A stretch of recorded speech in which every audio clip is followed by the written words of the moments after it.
আসসালামু আলাইকুম। কেমন আছেন সবাই? আজকে আপনাদের ভাইয়া সকাল সকাল বাজার থেকে এই মাছগুলো নিয়ে আসছে। দেখেন, এখানে অনেক রকমের মাছ। এই তো, এই হচ্ছে একটা বাইলা মাছ। আমি এখন মাছগুলো কেটে ধুয়ে পরিষ্কার করে নেব।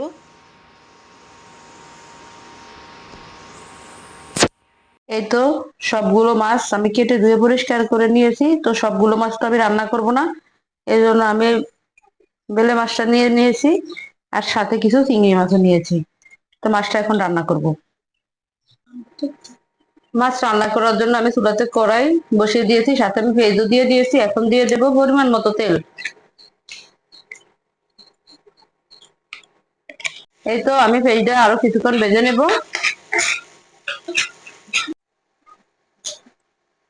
এই তো, পেঁয়াজটা আমি মোটামুটি ভেজে নিয়েছি। এখন দিয়ে দেবো রসুন বাটা। রসুনটা আর পেঁয়াজটা একসাথে আরো কিছুক্ষণ ভেজে নেব।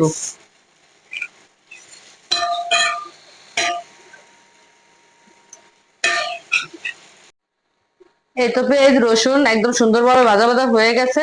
এখন আমি দিয়ে দেবো পরিমাণ মতো পানি। আমি অনেক কষ্ট করে আপনাদের জন্য রান্না শেয়ার করি। আপনারা আমার চ্যানেলটা একটু সাবস্ক্রাইব করে দিবেন প্লিজ, সবাই পাশে থাকবেন। এখন আমি পানি দিয়ে দেবো।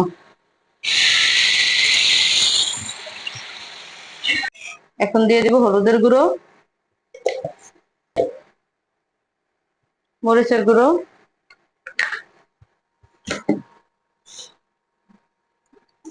পরিমাণ মতো লবণ। সবগুলো একসাথে আমি কিছুক্ষণ কষিয়ে নেব। এই তো, মশলাটা একদম সুন্দরভাবে আমি কষিয়ে নিয়েছি। দেখেন, মশলা থেকে তেল ছেড়ে দিয়েছে। এখন আমি একটু পানি দিয়ে মাছগুলো দিয়ে দেব।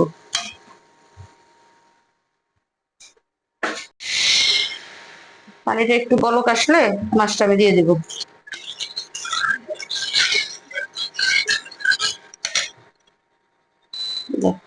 তো জলে বলক চলে আসছে, এখন আমি মাছগুলো দিয়ে দেব।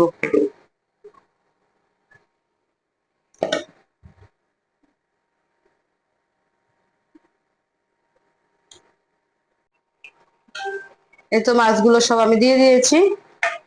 এখন একটু ঢাকা দিয়ে ঢেকে রাখবো।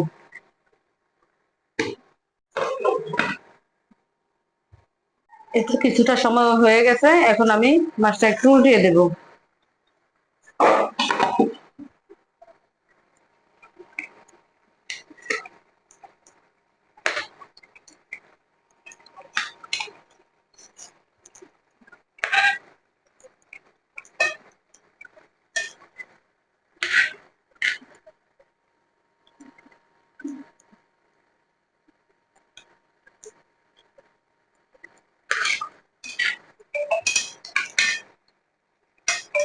মাছে আমি ভাজা জিরের গুঁড়ো ব্যবহার করব, এই জন্য আমি আগে জিরাটা ভেজে নেব।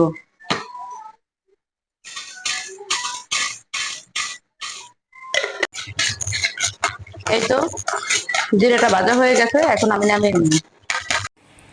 এই তো, আমার মাছটাও প্রায় হয়ে গেছে। এখন আমি জিরাটা গুঁড়ো করে নেব, নিয়ে এখন আমি দিয়ে দেব। এই তো, জিরাটা গুঁড়ো করে নিয়েছি, এখন আমি দিয়ে দেব। তো রান্নাটা কেমন হয়েছে সবাই জানাবেন, ভালো থাকবেন, দোয়া করবেন। আসসালামু আলাইকুম।